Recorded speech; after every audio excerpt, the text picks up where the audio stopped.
last week we were looking at the division of the Roman Empire, and I kind of want to do just a very basic overview of that, and then we'll get into a research depiction of Constantine instead of my unresearched remembrance of Constantine from last time.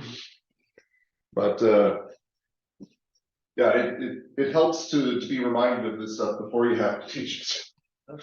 So I'll give more details about Constantine as we go. But essentially what happened was towards the end of the 3rd century, you get the Emperor Diocletian. He's very much like some of the emperors before him, where he's a military strongman, and then he just gets thrown into the office by his troops.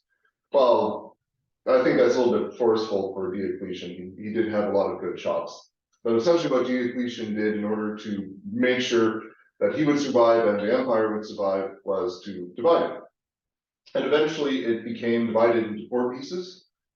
So the 2 major pieces were the Eastern Roman Empire, marked by this big purple line, and then the Western Roman Empire. There were then 2 Roman emperors. There was Diocletian and Maximian, and they were relatively on par in terms of power. They didn't really want to try and challenge that, so they just kind of stayed to their separate section. But if one Roman emperor made a policy, the other one would try to enforce it, maybe not to the same degree, but they would still try and enforce it, which is also why when Diocletian started his persecution of Christians in 303, then even though this was happening more in the east, it was still happening in the west to a degree, because Maximian was following suit. But within those 2 hemispheres of the Roman Empire, they were also divided into 2. So Diocletian would have the east. So this was the very wealthy part of the empire, but back in the day, it was also the part that was most connected with the silk trade, or the silk route in general. Diocletian's understudy, Galerius, he got Greece and the Balkans. And then Maximian, he was stationed in Milan rather than Rome. They moved the capital because a lot of the fighting was up here. So the red means borders of the Roman Empire.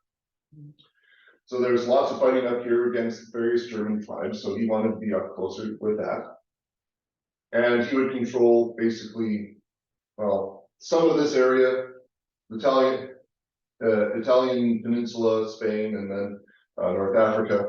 And then he elected somebody named Constantius to go with Britain and Gaul, or modern day France.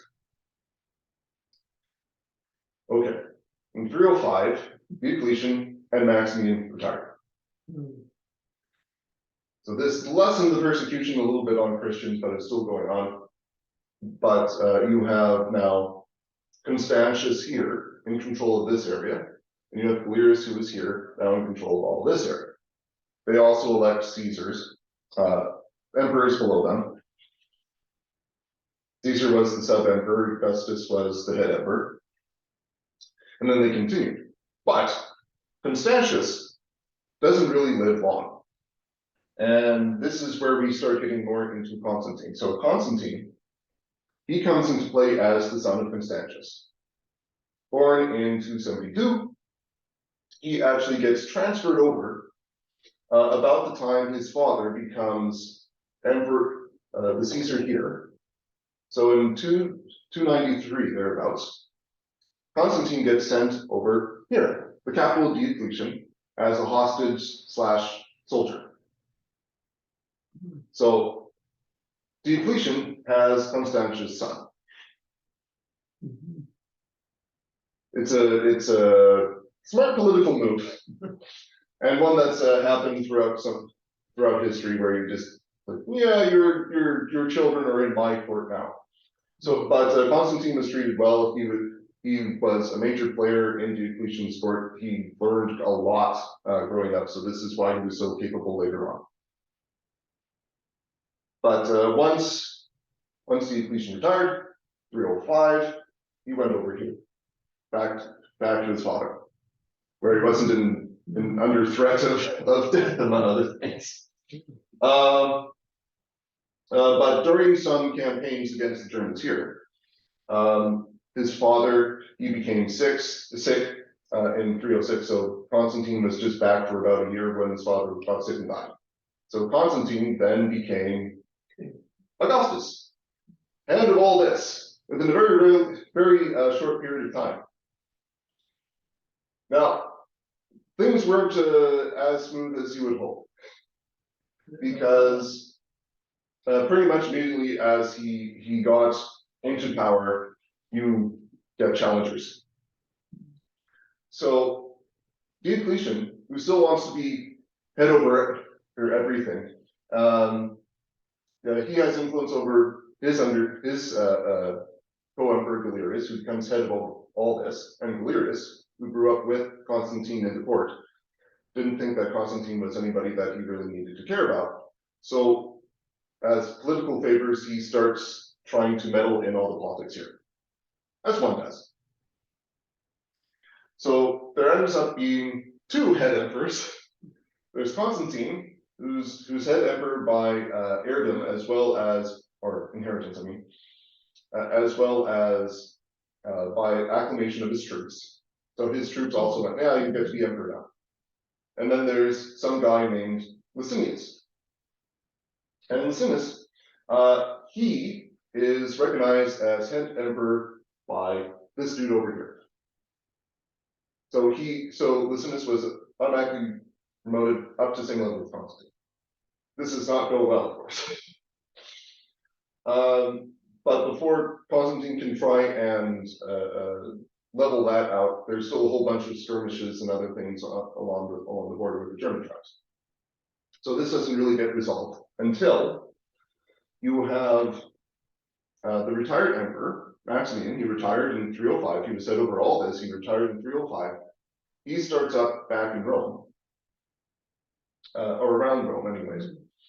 And Constantine has to fight him, besiege him, and then capture him. And once captured, Maximian hangs himself in 310. His son, of course, Maxentius, he then takes over, and then he says, well, I get to be a Roman emperor now. So Constantine has to come back, take him out in 312 with the Battle of the Milvian Bridge.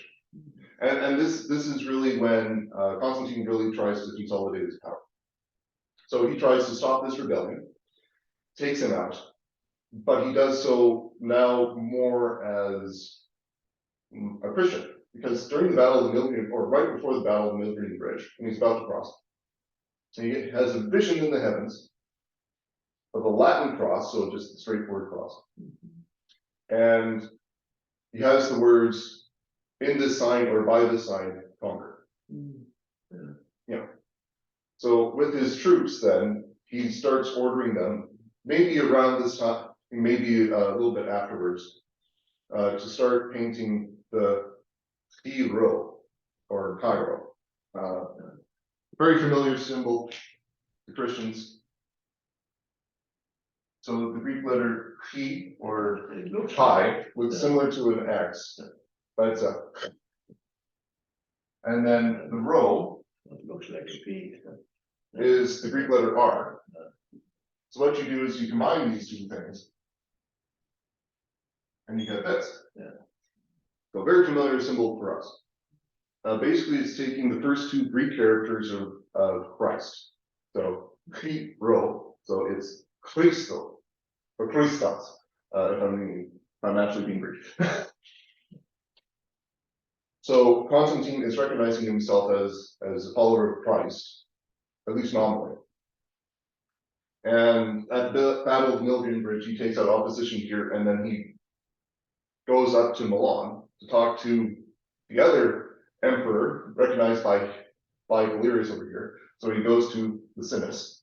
And I'm sorry, a whole bunch of different names, I know, but goes up here to Milan, and they enter into a marriage treaty. So Constantine marries Licinius's sister. And then that's going to tighten the political ties for a little bit anyway. But once they get to Milan in 310, that there's this Edict of Milan. And the Edict of Milan is better than what's called the Edict of Toleration. The Edict of Toleration was in 311. It said, yeah, don't persecute Christians anymore as long as they pray to their God for the empire. So that's nice, but it doesn't really solve much. So in 310, I'll write this down, the Edict of Milan, which is done by Constantine and Licinius, is also trying to be recognized throughout the entire empire.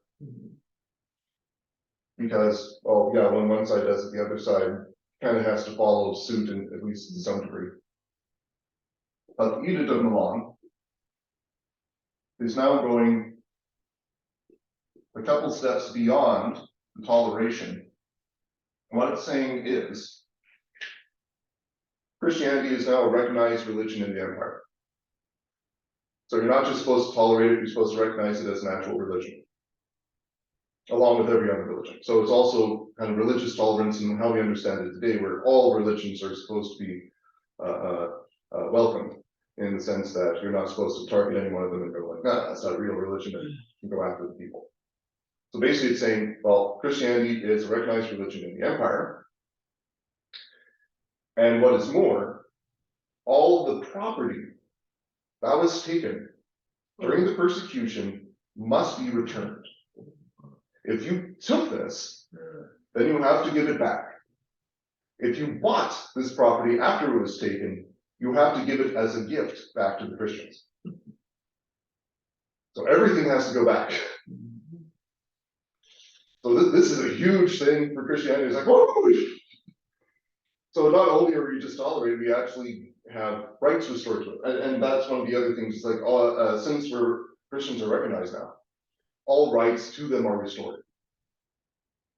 So they recognize the full fledged. Okay.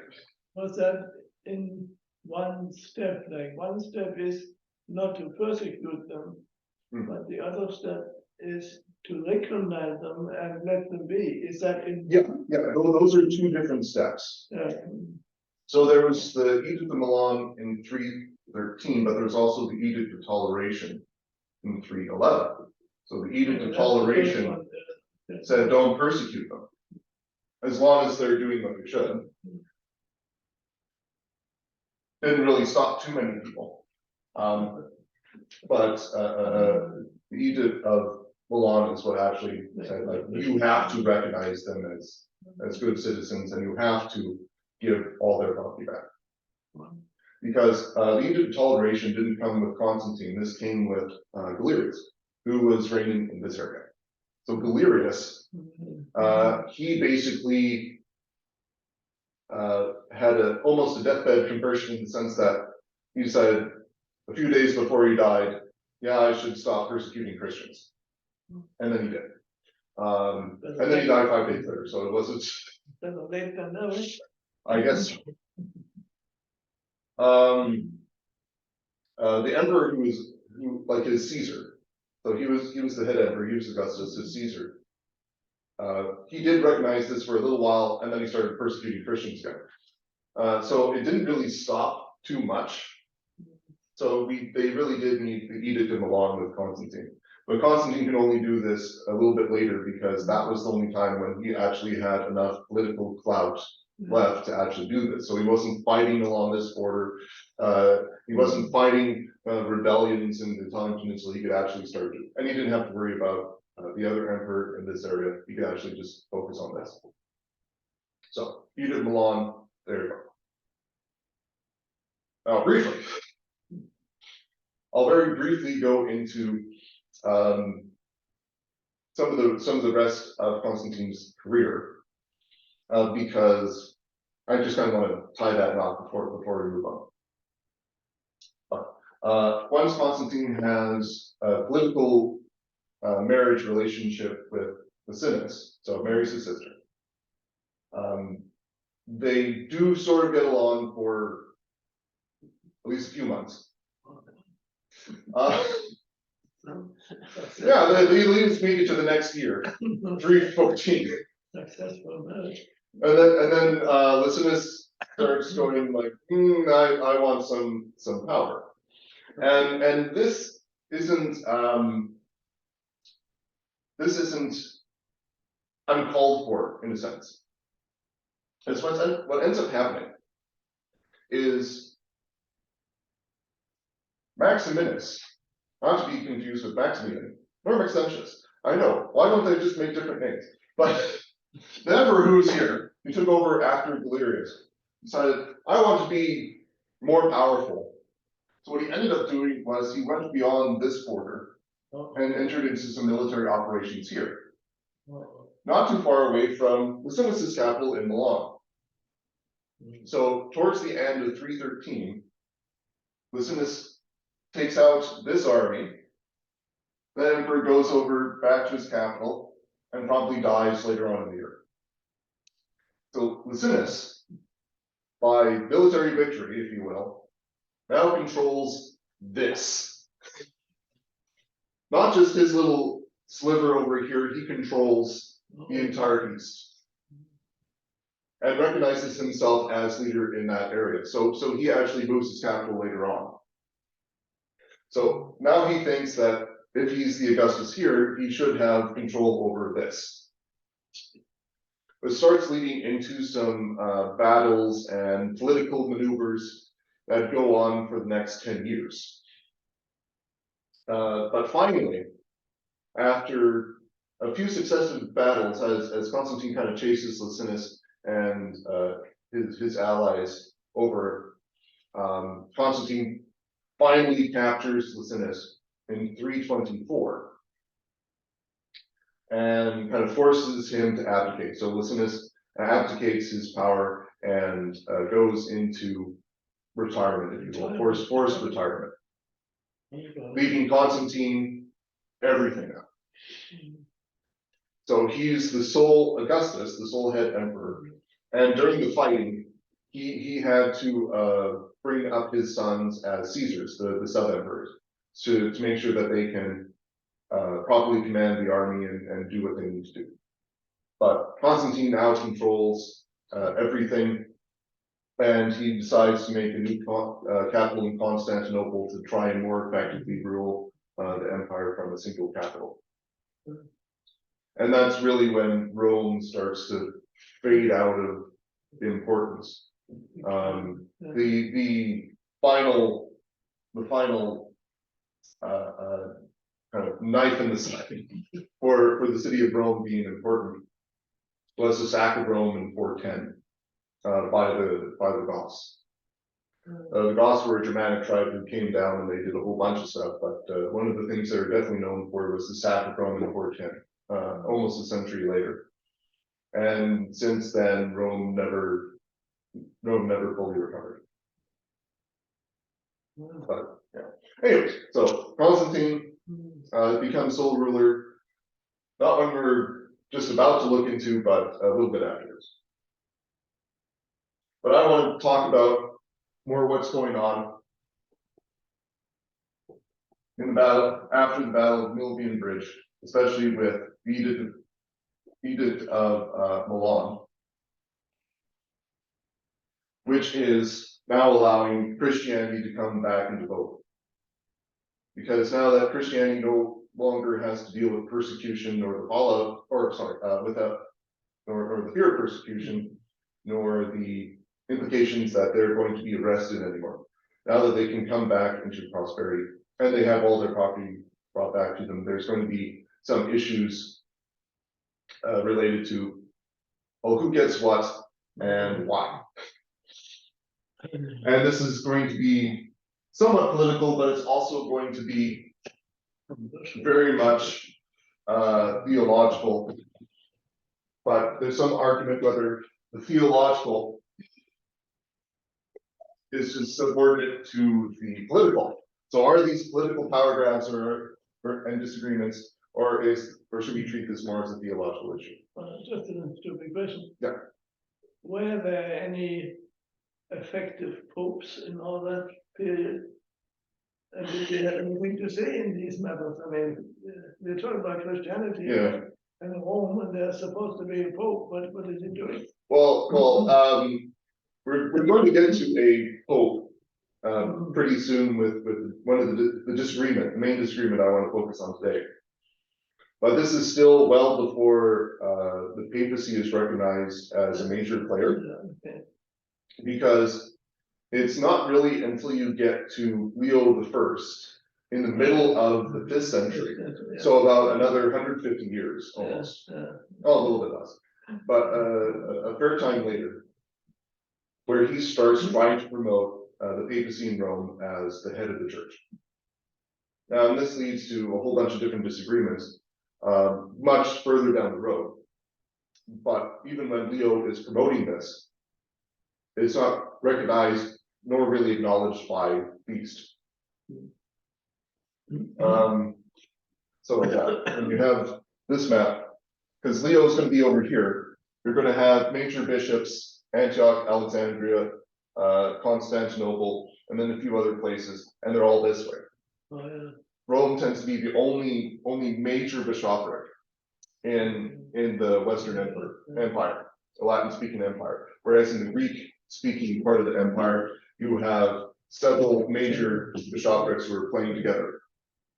So when Leo starts going like, yeah, I'm the most important one, yet the others don't care. And arguably some of them don't even notice. Well, that's the dark ages in Europe. Yeah. So it really takes even a few centuries after Leo I for this to really start going. So some people don't consider the Roman Catholic Church to really begin until 1054, where the Pope excommunicates the Patriarch of Constantinople, when the Patriarch excommunicates the Pope. So with the 1054 schism, that's usually when people divide it.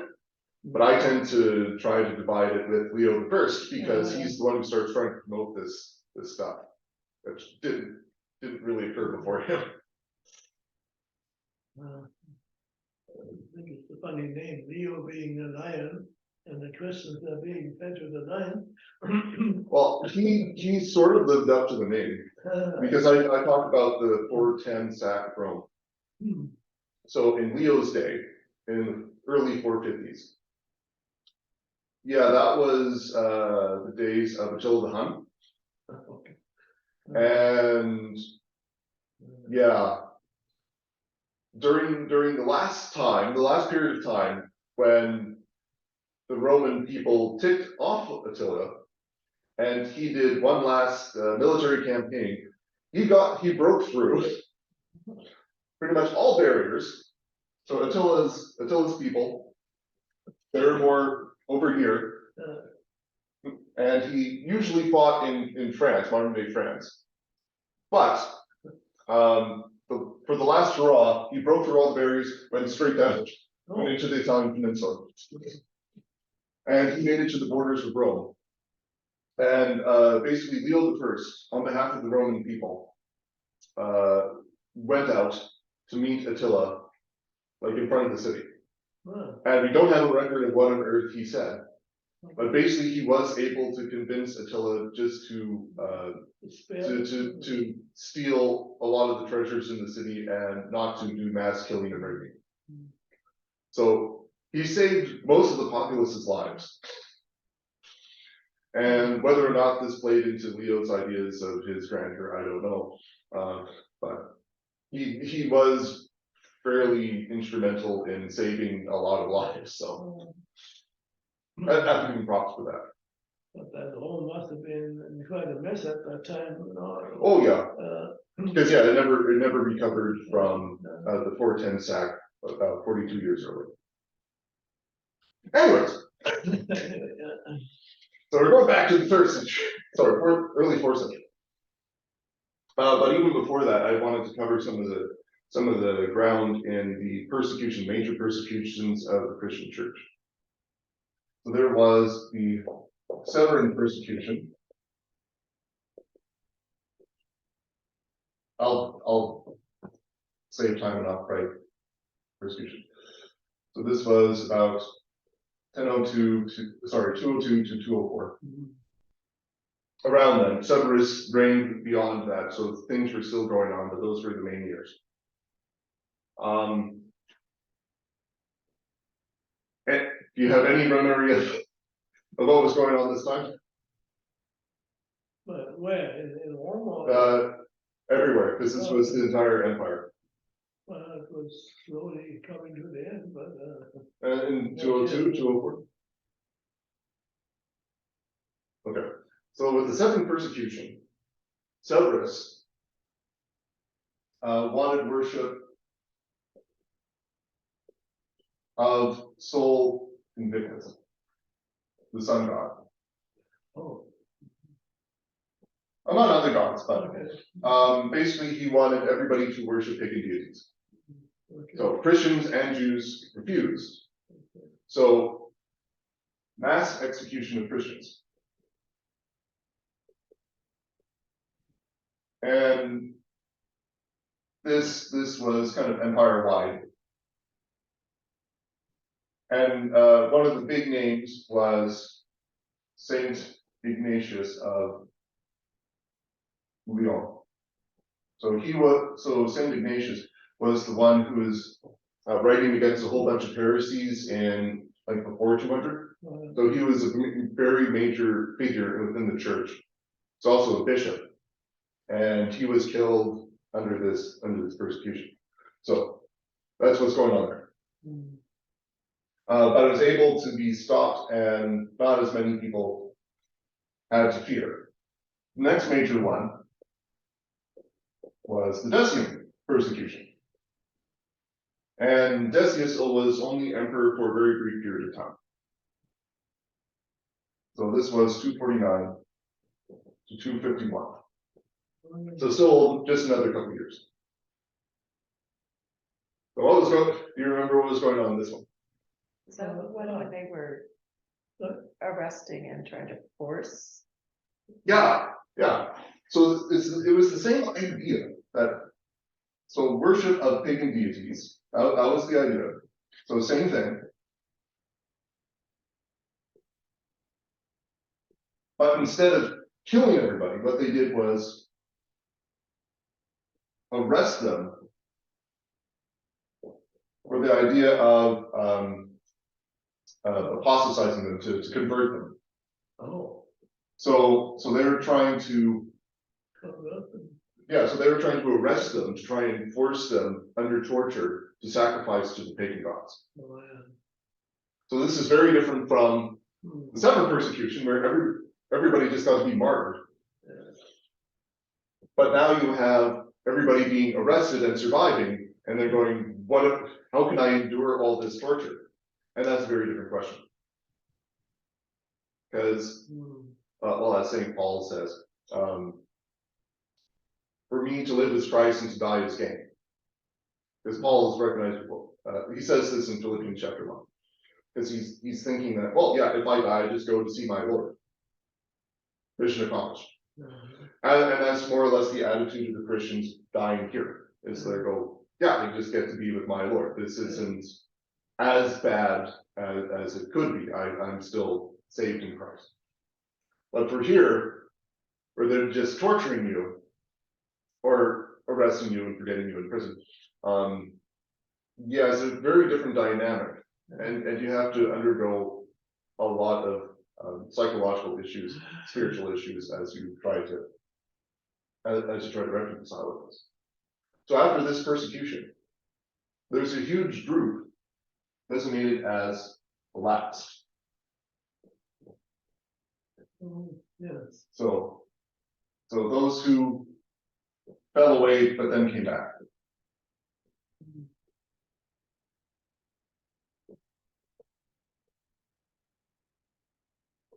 Yeah. So how do you deal with these people?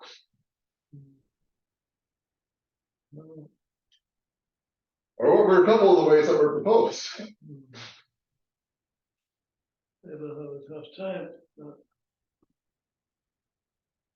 Some didn't want them to be allowed to come back. Yes. Yeah. That was the Novatians, or who were following Novatius. He was more or less the leader of them, but you have Novatians who can pop up pretty much anywhere because it's an ideology, not just Novatius. But the Novatians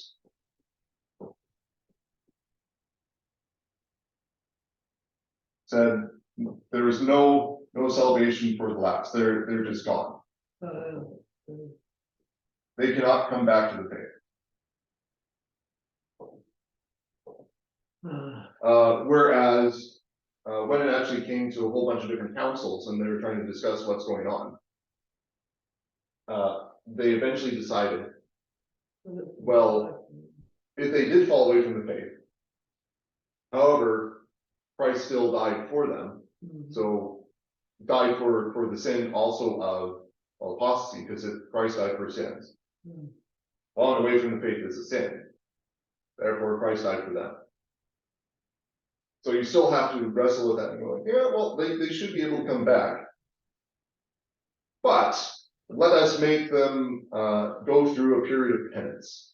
And this could be a year, it could be more than a year, it could be a long time. But basically it was up to the discretion of the priests and the bishops in that area, going, yeah, you have to go through this much penance in order to be recognized as an honest to goodness Christian once again. Well, the same sort of thing happened in Spain about the time of Columbus, when the Jews were thrown out of Spain, and they were given a choice: you got to get out or else. Okay.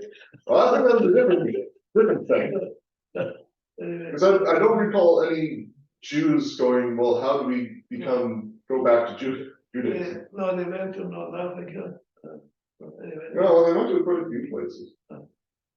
Yeah, because that was when the Sephardic Jews came away everywhere. But for the lapsed though, what went on for them was they were trying to debate, well, how do you come back? And at the time they were saying a whole bunch of penance. But Lutheranism today, we wouldn't necessarily go that route, because then that would be confusing law and gospel. Because if you're saved by the gospel, you're saved through the works of Jesus Christ, then what works are you supposed to be doing in order to merit the faith? So there's a bit of an issue there that way with law and gospel, and that won't be resolved for quite some time. St. Augustine of Hippo, he tends to be one of the major figures for this. I'll get back to him hopefully before we run out of time. But he ends up being a teacher who addresses the heresy that's coming out of this persecution. So we get into the Diocletian persecution.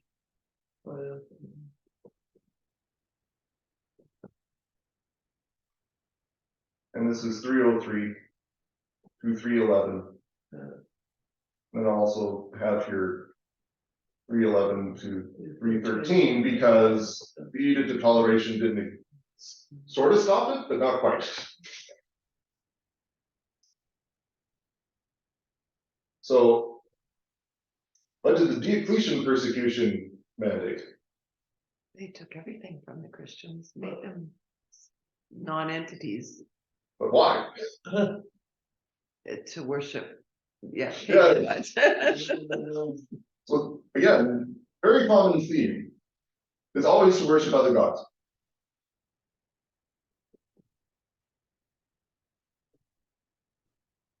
Which led to the edicts which demanded? What? You were just saying. They lost all their rights as Yeah. people. They lost all their property. No civil rights. Well, effectively no civil rights. So presumably they would still have a couple things, but they lost a lot. So lost church property. Including poverty, yeah. And there's one other major thing that went down, which is going to have implications for what's going on from this. And that's it. They could be held as slaves and not have the year of redemption thing. Oh, well, that kind of stopped with the state of. Yeah, okay, yeah. But yeah, you could say that, freedom revoked for slaves. That was something that could be done. But there's one other thing. Major implications.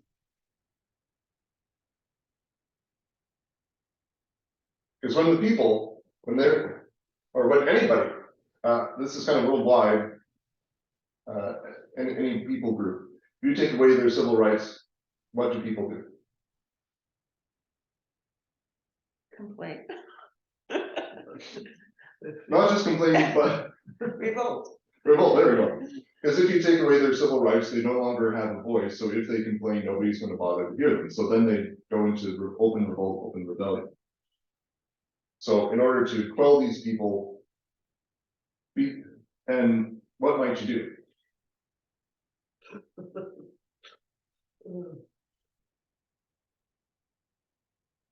Kill them. Kill them. Yeah, military action.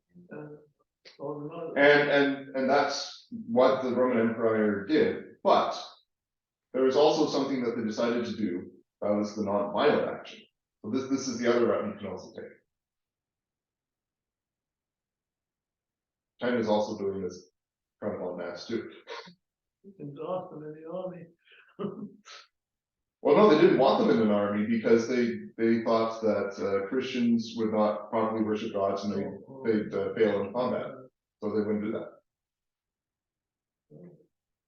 But actually, yeah. So if you think about the protests going on in Hong Kong in the past few years, you have a whole bunch of student groups, usually student groups. Yeah, the younger generations trying to stand up for their rights. Like there's some of the older people who did too.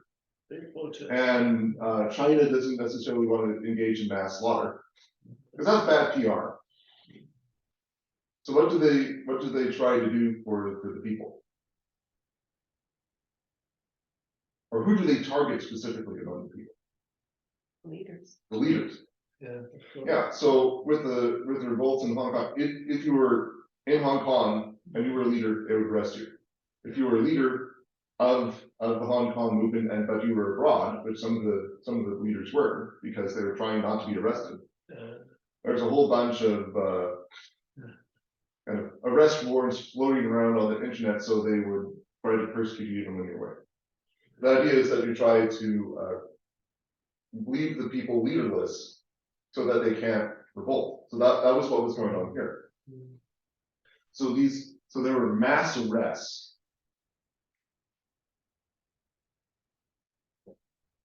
of bishops, priests, lectors, basically anybody who was recognized as a religious official within Christendom was arrested. So the prisons were bursting at the seams for quite some time. But one of the things that they were trying to do was they were trying to convert these people.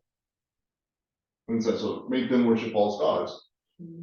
But they were also to try and make a bargain with them.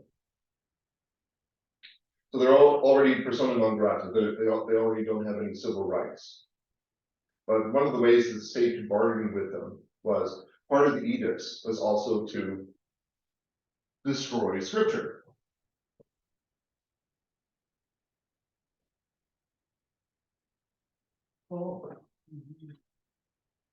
So the apostatized clergy were not called the lapsed at this time, even though they were lapsed, but they were called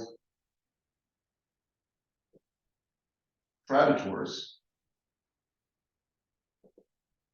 which means they handed over the scriptures. So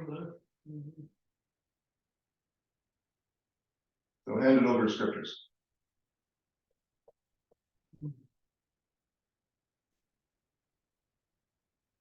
And that became the major issue was not just the common people who fell away, but specifically the clergy. And there's already been the Novatian heresy, and the Novatians are still kind of going on. They're very much a fringe element around Italy and then some other spaces, but they're not really that big. What ends up being a lot bigger, since you have pretty much 3/4 of the empire arresting all the clergy, Constantius, and Constantine. They were the ones who were ruling in one quarter of the empire. They didn't enforce this at all. But the other 3/4 of the empire, they were forcing all the clergy to hand over the scriptures to be burned. Yeah. This is also why we don't have too many New Testament manuscripts from that period. You would have thunk it. Yeah, so for 3/4 of the empire, you have tons of clergy who just basically apostatize.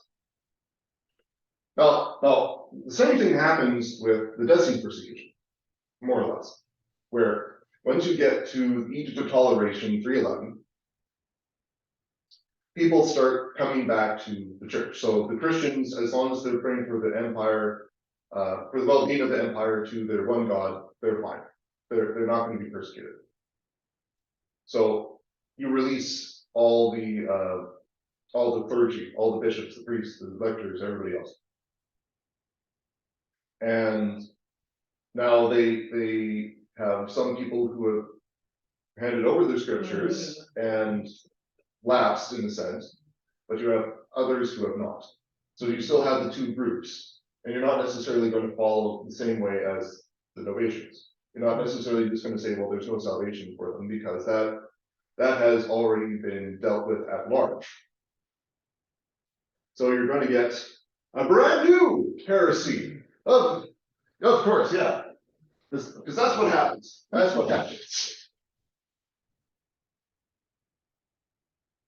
So the issue is really going to come out of Carthage. So Carthage, the big map here. For Carthage is here in North Africa. I think I can still do this. Okay, Carthage is here. And it becomes a significant player in theology over time. And one of the interesting things about Carthage is that it's not in the East. It's not in the Greek-speaking part. It's in the Latin-speaking part. Yeah. So the issue here is going to affect more this side of the empire. It's not necessarily going to affect this one. So the difficulty comes up pretty much right away before Constantine tries to address the problems of the entire empire. With the problems of the entire empire, that's where you get Arianism, which is affecting everything. But before Constantine can deal with that, he deals with Catholicism. And sadly enough, the issue is partly Constantine's fault. Also. Well, he doesn't mean it. So the issue comes up in 311. So in 311 in Carthage, once all the Christians are allowed to be back in public, basically, there is an election for a bishop of Carthage. Okay. So you have new bishop in Carthage, but there's an issue. With the consecration of the new bishop, and he's rightfully elected, he has the majority of the votes. After this guy is elected, he is now consecrated, so he's ordained as bishop. Well, sorry, he's not ordained, he's consecrated. Ordination, but he's consecrated by a Dragula. Oh. So what do you do? So what ends up happening is you get one bishop by Traditor, and then you have another bishop who is elected by a small minority. So a non-Traditor consecrated bishop.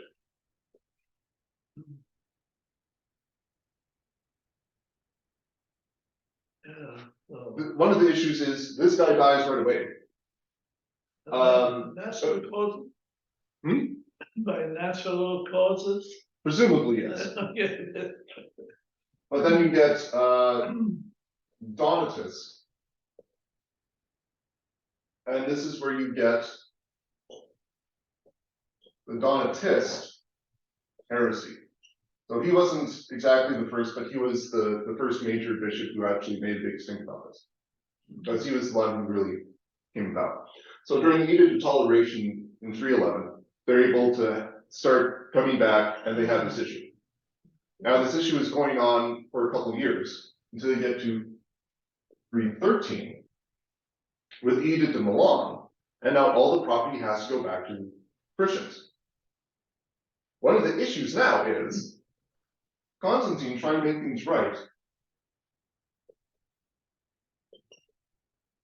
He gives his gift, because this is supposed to be without any price, so you're not, so everything is freely being given back. So he gives a gift to the non-Donatist party in Carthage, and he has no idea what's going on actually. So this is why it's partly his fault. Is that he gives a gift to the Bishop of Carthage, not realizing that there's a split in the Carthaginian church. So that would be like if a congregation had two major parties, and then the pastor is like, "Oh, hey, I like this group. I'm going to spend all my time with them," and then the other faction in the church does not get face time with the pastor. So yeah, that congregation is going to split pretty fast. Anyways, so when this starts going up, the Donatists appeal to Constantine. Oops, spell that correctly. Appeal, there we go. For a council. And basically they just want the issue resolved, more or less. So it's not that they're trying to go behind anybody's back, at least not yet. But they appeal for a council. So this is the Lateran Council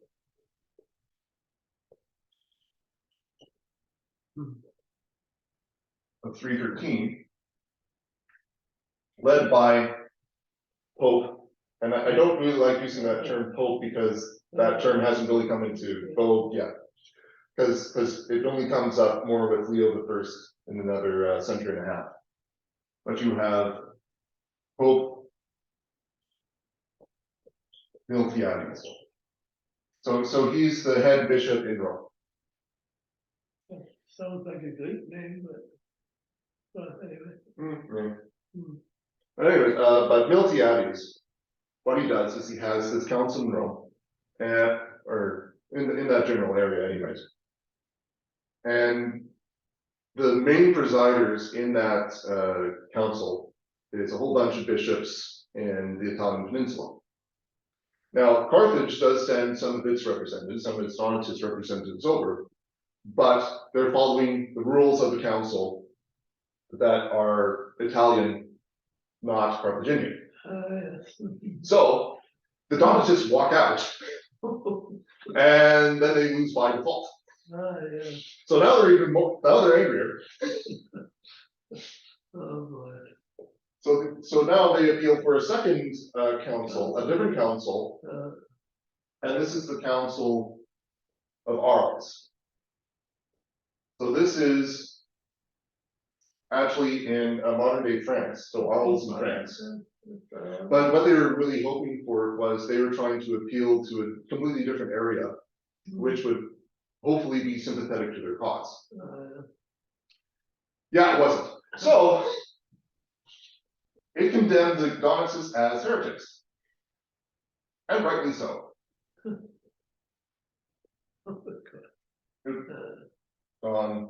Oh, I need to learn how to spell. There we go.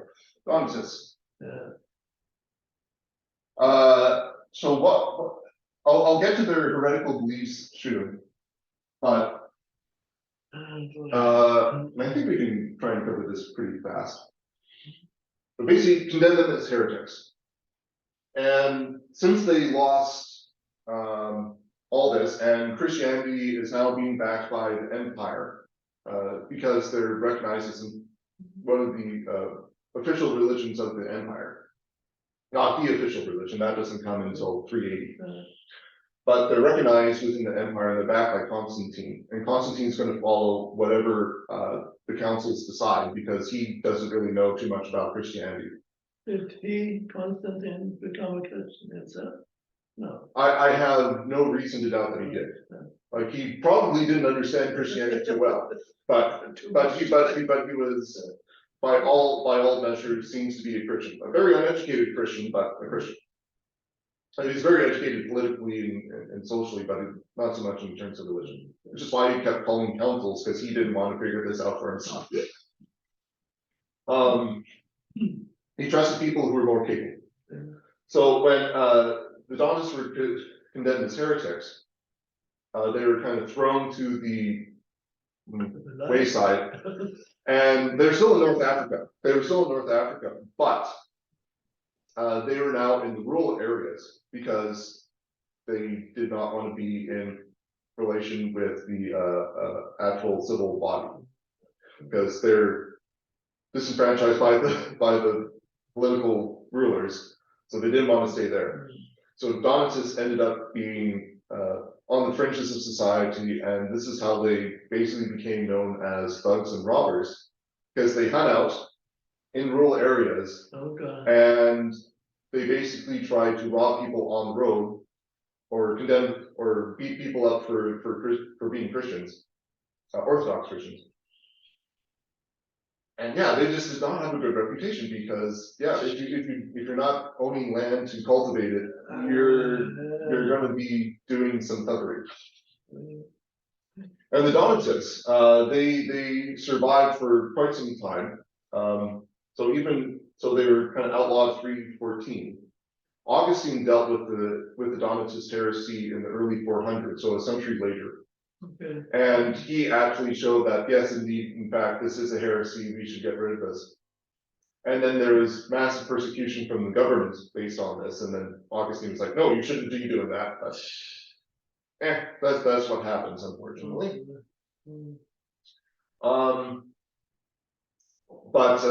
Yeah, so after that persecution, they're even less well known, and they seem to have faded out of existence by the time of the Muslim conquests in the 7th century.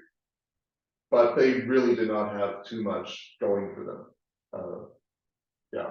I always thought that persecution ended with the Edict of 313. Well, there's no persecution of Christians, but if you're officially designated as a Christian heresy, then the government kind of went after it.